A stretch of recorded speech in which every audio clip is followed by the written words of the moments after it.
Existe uma arma que, bom, ela não explode, não faz barulho, mas que poderia, sem exagero, nos mandar de volta para a Idade da Pedra num piscar de olhos. Hoje a gente vai desvendar o poder invisível das bombas eletromagnéticas. Agora, pare e imagine um instante.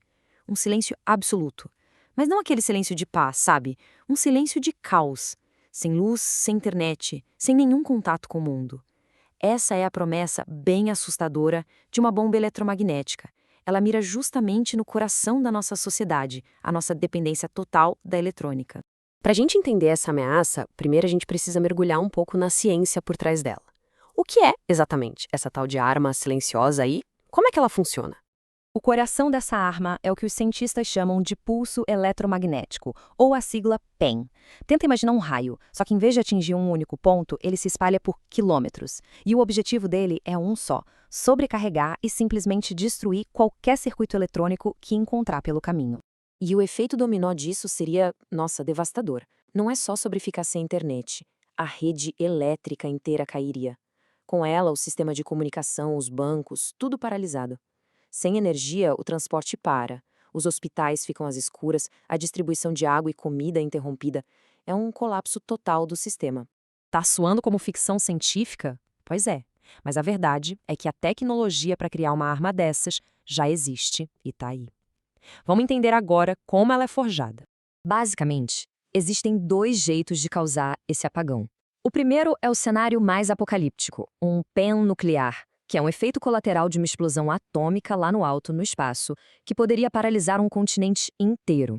Mas tem uma ameaça mais cirúrgica e talvez até mais provável: as bombas Z não nucleares. São armas projetadas especificamente para ataques táticos bem localizados. E como é que essa arma funciona na prática? Bom, um dos projetos mais comuns é o tal do gerador de compressão de fluxo. A ideia é genial e, ao mesmo tempo, aterrorizante. Basicamente, se usa um explosivo comum para esmagar um campo magnético.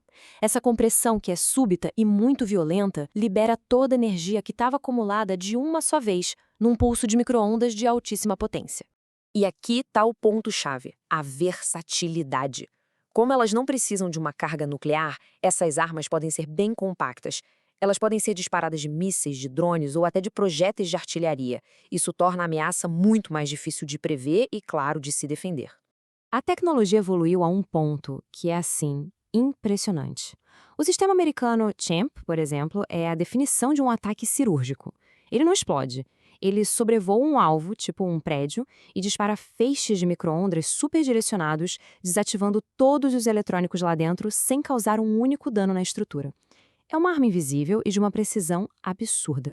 Com uma tecnologia tão poderosa em mãos, a questão geopolítica se torna inevitável. Quem é que possui uma arma dessas? E como isso muda as regras do jogo no campo de batalha moderno? Olha, não é surpresa nenhuma que as grandes potências militares, Estados Unidos, Rússia, China, estejam na frente no desenvolvimento dessas armas. Mas a corrida não para por aí. Nações como o Irã e a Coreia do Norte também estão buscando essa capacidade. Eles veem isso como uma forma de, digamos, nivelar o campo de batalha contra adversários que são tecnologicamente muito superiores. E para entender a lógica por trás do desenvolvimento dessas armas, essa citação de uma publicação militar iraniana é bem reveladora. A ideia é usar a eletrônica como um calcanhar de Aquiles para simplesmente desintegrar a capacidade de luta de um adversário mais avançado. E talvez o cenário mais preocupante de todos seja a proliferação.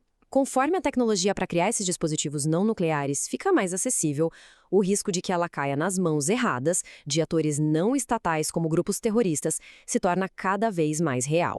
Diante de uma ameaça tão grande, a pergunta é inevitável: tem defesa para isso? A boa notícia é que a mesma física que cria a arma também nos oferece o escudo. A principal linha de defesa vem de um princípio que foi descoberto lá no século XIX, a gaiola de Faraday. É uma ideia simples, mas muito elegante, um invólucro feito de material condutor que funciona como uma barreira, impedindo que os pulsos eletromagnéticos cheguem no que está lá dentro. O princípio é bem simples, na verdade. A energia do pulso eletromagnético atinge a gaiola, flui pela superfície de fora e é descarregada de forma segura no solo. Tudo que está dentro fica protegido. Que é um exemplo do dia a dia? A porta do micro-ondas é, na essência, uma gaiola de Faraday, feita para manter a radiação do lado de dentro. E esse mesmo princípio é aplicado em larga escala.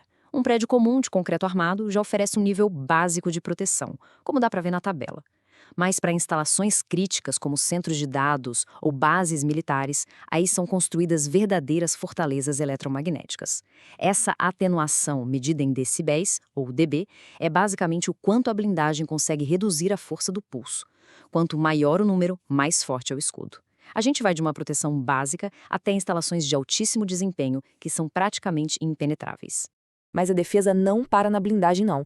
A gente tem que pensar em camadas de proteção, dispositivos que bloqueiam surtos de energia, o uso de cabos de fibra ótica que são imunes a esses pulsos e também filtros especiais em todas as linhas de energia e de dados. Cada camada adiciona mais uma barreira contra um possível ataque. E tudo isso nos leva a uma reflexão final sobre essa corrida armamentista que acontece em silêncio. O que a gente está testemunhando é uma clássica corrida armamentista, só que completamente invisível. De um lado, tem a busca por armas de PEM cada vez mais potentes e precisas. Do outro, uma corrida tão intensa quanto para desenvolver defesas mais robustas e proteger nossa infraestrutura. E isso nos deixa com uma questão fundamental para o futuro. Nesse campo de batalha silencioso, o que vai prevalecer no final? A força bruta da arma mais potente ou a inteligência do escudo mais resistente?